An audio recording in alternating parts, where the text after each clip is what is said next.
Raiganj medical পরিদর্শনে রাজ্য medical কাউন্সিলের সহসভাপতি, রায়গঞ্জ গভর্নমেন্ট মেডিকেল কলেজ এবং হাসপাতালের পরিকাঠামো সহ একাধিক বিষয় পরিদর্শনে আসলেন ওয়েস্ট বেঙ্গল মেডিকেল কাউন্সিলের vice president doctor Sushanta Kumar Roy. শুক্রবার এই পরিদর্শন কর্মসূচিতে সুশান্তবাবু ছাড়াও উপস্থিত ছিলেন উত্তর দিনাজপুরের জেলা শাসক সুরেন্দ্র কুমার মিনা IAS, অতিরিক্ত জেলা শাসক হাসিন জোহরা রিজভি, মহকুমা শাসক Kingshuk Maity, Raiganj police district police super Sana Akhtar IPS, Islampur পৌরসভার পৌরপতি তথা উত্তর দিনাজপুর জেলা তৃণমূল কংগ্রেসের সভাপতি কানাইয়ালাল আগরওয়াল, রায়গঞ্জ পৌরসভার পৌর প্রশাসক সন্দীপ বিশ্বাস, উপপৌর প্রশাসক অরিন্দম সরকার, রায়গঞ্জ মেডিকেল কলেজের principal Kaushik Samajdar, vice principal Priyankar রায় সহ অন্যান্যরা। এদিন হাসপাতালে বিভিন্ন ওয়ার্ড সহ অন্যান্য বিভাগও পরিদর্শন করেন সুশান্ত রায়। পরিদর্শন শেষে সাংবাদিকদের মুখোমুখি হয়ে রোগীদের সুবিধা অসুবিধা, ডাক্তার স্বাস্থ্যকর্মী সহ হাসপাতালের নিরাপত্তা পরিকাঠামো, আব্দুলঘাটা মেডিকেল ক্যাম্পাসের রাস্তা, বর্তমান ডেঙ্গি পরিস্থিতি প্রভৃতি নিয়ে যা বললেন সুশান্তবাবু শুনুন। দেখুন, আপনারা দেখেছেন কিছুদিন আগে একটা এই হাসপাতালে একটা অপ্রীতিকর ঘটনা ঘটেছিল, যেটা হওয়া উচিত ছিল না। একটা নতুন মেডিকেল কলেজ, তো সেই সময়তে কিছু সময়ের বাধ্যবাধকতার জন্য আমি আসতে পারিনি। তো আমরা প্ল্যান করেছিলাম যে আজকে আসব। যে সমস্যাগুলো এখানে আছে, কিছু কমিউনিকেশন গ্যাপের সমস্যা আছে, সেটাকে আমরা ভালো করে অ্যাড্রেস করব। সেই জন্য আজ সকালবেলা এসেছি আমরা। তো ডিস্ট্রিক্ট ম্যাজিস্ট্রেট সাহেবের ওখানে SP সাহেবকে নিয়ে, SDO সাহেবকে নিয়ে, আমাদের অনেককে মানে পলিটিক্যাল লিডার্সদের নিয়ে আমরা একটা বসেছিলাম, ছাত্রদের নিয়েও বসেছিলাম, ইন্ডিয়ান মেডিকেল অ্যাসোসিয়েশন তাদেরকেও নিয়ে বসেছিলাম, যে যেন আগামী দিনেতে যেন রায়গঞ্জ মেডিকেল কলেজে এরকম কোনো সমস্যা না আসে। সেটা করতে গিয়ে যে সমস্ত সমস্যাগুলো আমরা দেখেছি, সেগুলোকে আজকে খুব সুন্দরভাবে অ্যাড্রেস করা হয়েছে এবং তার স্টেপ অলরেডি শুরু করা হয়ে গেছে। আশা করছি আগামী দিনে এই সমস্যাগুলো থাকবে না। দেখুন, সবচেয়ে বড় ইম্পর্টেন্ট যেটা ইস্যু আমার মনে হয়েছিল, অনেকদিন থেকে আপনারা জানেন যে আব্দুলঘাটায় যে নতুন ক্যাম্পাসটা হচ্ছে, সেখানকার রাস্তাটা নিয়ে অনেক দিন ধরে চলছে।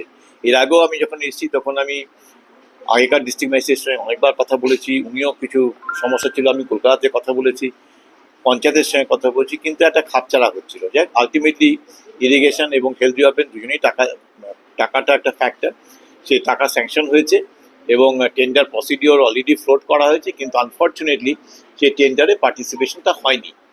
হয়তো একজন বিডার ছিল, যার জন্য ওটা হয়নি। আবার পরশুদিন ওটা ফেরত এসছে ফিনান্স থেকে। এক্সিকিউটিভ ইঞ্জিনিয়ার ইরিগেশন তাকে বলেছি আজকে পরিষ্কারভাবে যে আপনি আজকেই আপনি এটাকে আরেকবার ফ্লোট করুন, কীভাবে সেটাকে ম্যাচিওর করানো যায় সেই ব্যাপারে চিন্তাভাবনা করতে বলেছি। আশা করছি যে এবারে সেটা ম্যাচিওর করবে এবং আমার ধারণা যে আগামী 1 মাসের মধ্যে আমরা অন্তত দেখতে পারবো যে হ্যাঁ, রাস্তাটা শুরু হয়েছে কাজ করা। এটাই ইম্পর্টেন্ট। জুনিয়র ডাক্তারদের নিরাপত্তা একটা জিনিস বুঝতে হবে, যে এখানে যে সমস্ত জুনিয়র ডাক্তাররা রয়েছে, this a first batch. Raiganj government medical কলেজে প্রথম ব্যাচ হচ্ছে তারা। তাদের মাথার উপরে সেই অর্থে হাউস স্টাফ নেই, PGT নেই, এই জায়গাগুলো বুঝতে হবে। তার জন্য তারা ওয়ার্ডে কাজ করে সম্পূর্ণভাবে একা। মানুষজন সেটা বোঝেন না, তারা ভাবে যে ডাক্তার মানে ডাক্তার, শুধু সেটা করলে হয় না। তো তাদের উপরে অনেক চাপ থাকে জুনিয়রদের উপরে, ওদের কাছ থেকে প্রচুর ক্ষোভ এসছে। সেদিনকে আমার কাছে ক্ষোভ এসেছিল, সেগুলোকে আজকে SP সাহেব পরিষ্কার খুব সুন্দরভাবে আজকে উনি বলেছেন যে আমরা সমস্ত যা যা লাগবে বলুন, আমরা সব করে দেবো। SDO সাহেব সকাল থেকে আছেন সঙ্গে। তো আশা করছি যে জুনিয়র ডাক্তারদের যে ক্ষোভ, তাদের সঙ্গে বসেছি, নার্সিং স্টাফদের সঙ্গে বসেছি, আশা করছি তাদের ক্ষোভগুলোকে আমরা খুব শিগগিরই মেটাতে পারবো। এক্স্যাক্টলি তাই। হাসপাতালের সার্বিক সিকিউরিটি খুব বলতে খারাপ লাগলো, কিন্তু এটা সত্যি। যারা সিকিউরিটি এজেন্সি, যারা সিকিউরিটিতে রেখেছেন, সেই সিকিউরিটি লোকরা নিজেরাই জানেন তাদের কাজটা কি। সেই জায়গাটা হচ্ছে সমস্যাটা। তার জন্য SP সাহেবকে আমি রিকোয়েস্ট করেছি যে ওনাদের দিক থেকে যদি এই সিকিউরিটি যারা কাজ করছে তাদেরকে একটা ট্রেনিং দেওয়ার ব্যবস্থা হয়, 1 দিন 2 দিন 5 দিন, যে আমার কাজটা কি সেটা বোঝানোর জন্য। সুতরাং SP সাহেব বলেছেন যে হ্যাঁ, আমরা সেরকমভাবে ট্রেনিং দেবো। সেটা করলে পরে আশা করছি সেটা সিকিউরিটির দিকটা অনেক উন্নতি হয়। দেখুন, ওই যে নিরাপত্তার দিক থেকে শুধু সিকিউরিটি খামতি বললে ভুল হবে। যখন জিজ্ঞেস করলো যে তোমরা গুটকা নিয়ে অ্যালাউ করছো, বলছে গুটকা নিয়ে গেলে 500 টাকা ফাইন করছি, কিন্তু যে গুটকাটা আমি নেবো, কিন্তু 500 টাকা দেবো। আপনারা যদি দেখেন সিঁড়ি দিয়ে পানির পিক খায়, এটা কি মানুষ? তো মানুষকে নিজেকে সচেতন হতে হবে, কত আপনি পেছনে লোক লাগিয়ে রাখবেন। সুতরাং মানুষ সচেতন না হলে হাসপাতালও ঠিকঠাক থাকবে না। আর মানুষকে বলবো যে একটু ধৈর্য ধরে চিকিৎসা ব্যবস্থা। কারণ আমি ওয়ার্ডে গিয়ে দেখলাম প্রত্যেকটি হাসপাতালে এরকম চেহারা, এত মানুষজন ঢুকে যায়। আমরা যদি ওই রেস্ট্রিক্ট করতে পারি, মানে পেশেন্ট পার্টিকে যদি রেস্ট্রিক্ট করতে পারে, যেটা নিয়ে একটা পরিকল্পনা চলছে, পেশেন্ট পার্টি রেস্ট্রিক্ট করলে পরে ডাক্তাররা যারা কাজ করছে ওয়ার্ডে বলুন এমার্জেন্সিতে বলুন, তারা শান্তিতে কাজটা করতে পারবে। আমার মনে হয় পরিষেবা আরও ভালো দিতে পারবে। পেশেন্ট পার্টিকে রেস্ট্রিক্ট করতে গেলে তো গোলমালের অভিযোগ উঠছে। সেই জায়গাটা কিন্তু কীভাবে করা যায়, একটা সিস্টেম জেনারেট করতে বলা হচ্ছে। আপনি বলুন না, আপনার বাড়ির লোক আছে, তার চারপাশে তার পাশে আরেকজন বাড়ির লোক আছে, সেই বাড়ির লোকের 10জন পেশেন্ট, সেই বাড়ির লোক এসে বসে আছে, আপনার পেশেন্ট ভালো থাকবে? থাকবে না তো। স্যার, আপনি তো বিভিন্ন ওয়ার্ড পরিদর্শন করলেন। হ্যাঁ করি। পরিষ্কার পরিচ্ছন্নতা নিয়ে তো একটা অভিযোগ আছে। দেখুন, পরিষ্কার পরিচ্ছন্নতা একটা জিনিস বুঝতে হবে যে হাসপাতালগুলো কত লোক ঢোকে পার ডে, সেটা তো ভাবতেই হবে। এটা মানে কর্পোরেট যে হসপিটালগুলোর কথা বলছেন সেখানে কিন্তু একটা রেস্ট্রিক্টেড বেড সংখ্যা থাকে, রেস্ট্রিক্টেড লোক ঢোকে। তো সেই জায়গাটা ভাবতে গেলে দেখতে হবে যে আমাদের এখানে প্রচুর লোক ঢোকে, সেই লোক ঢোকাটাকে আমরা রেস্ট্রিক্ট করতে চাইছি।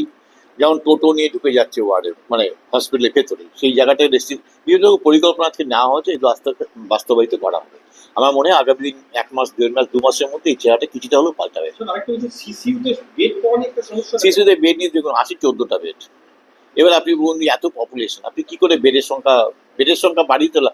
যত দোকান বড় করবে তত কাস্টমার বেশি আসবে, এটা বুঝতে হবে। এবার সেখানে আপনাকে প্রায়োরিটি অনুযায়ী, প্রায়োরিটি বলতে কেস প্রায়োরিটি, কোন কেসে বেশি জরুরি, সেই হিসেবে শিশুতে বেড দিতে হয়। আচ্ছা, রোগী কল্যাণ সমিতি পুনর্গঠন নিয়ে কোনো আলোচনা হয়েছে? না না, তো ইতিমধ্যে রাজ্য জুড়েই আতঙ্ক ছড়িয়েছে, সেই ক্ষেত্রে উত্তরবঙ্গের পরিস্থিতি আপনি সার্বিকভাবে কি বলেন? শোন, এই মুহূর্তে ডেঙ্গু নিয়ে উত্তরবঙ্গে সেই অর্থে কোনো ভয়ের কিছু নেই। শুধু একটা জিনিসই বলবো, মানুষ সচেতন হোক। বাড়িতে আমরা দেখেছি যে আপনি বাড়ির ছাদে যান, গিয়ে দেখবেন সেই টবের জলটা 1 মাস ধরে পাল্টানো হচ্ছে না। ওই যে আপনার চৌবাচ্চাটা আছে, তার জল পাল্টানো হচ্ছে না। পৌরসভা পঞ্চায়েতগুলো তো বাড়ি বাড়ি যাচ্ছে, গিয়ে তো মানুষকে সচেতন করছে, তাও কেন? মানুষ সচেতন না হলে পরে আপনি ওই যে বললাম যে কত আপনি লাঠি নিয়ে ঘুরে বেড়াবেন বলুন তো? মানুষকে সচেতন, আপনাদের দায়িত্ব রয়েছে। মেডিকেল কলেজ হাসপাতালগুলোতে পর্যাপ্ত ব্যবস্থা আছে? নিশ্চয়ই ডেঙ্গু নিয়ে যা ব্যবস্থা, যা হওয়ার কথা সবই আছে। ডালকোলাতে একটা সিস্টেম চালু করার কথা ভাবছি, আমাকে বলেছে আজকে, আমি জানতাম না, ব্লাড সেপারেশন ইউনিটের ব্যাপারে, সেটা নিয়ে আমি কথা বলবো। তো ওখানে যদি ব্লাড সেপারেশন ইউনিট যদি একটা করা যায় তাহলে সুবিধা হবে, সেটা করবো।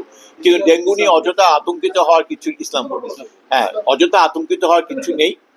শুধুমাত্র আপনি বলুন আপনার বাড়ির চারিপাশে যেন পরিষ্কার থাকে, জল যেন জমে না থাকে, এটাকে এনশিওর করুন, ডেঙ্গু আপনাকেই পালাবে। অজানা পোকার আক্রমণে ইতিমধ্যে প্রচুর মানুষ আক্রান্ত হচ্ছেন। দেখুন, এই অজানা পোকা যে মানে আমরা টেকনিক্যাল পোকা বলি, এই টেকনিক্যাল পোকা সব জায়গাতেই আছে। জঙ্গল জঞ্জাল পরিচ্ছন্নতা মানুষকেই করতে হবে তো। কত আপনার বাড়ির চারিদিকে যে জঙ্গলটা আছে আপনি কেটে দিন না, আসোয়া দিয়ে। স্যার, ব্লাড সেপারেশন ইউনিট যেটা ডালখোলায় বললেন, না, ডাল করে না, এটা ইসলামপুর। এক্স্যাক্টলি তাই। ব্লাড কম্পোনেন্ট সেপারেশন ইউনিট যেটা, ওটা আমাকে বলেছে আজকে। আমরা ডেফিনেটলি এটাকে করতে পারলে খুব ভালো হয়।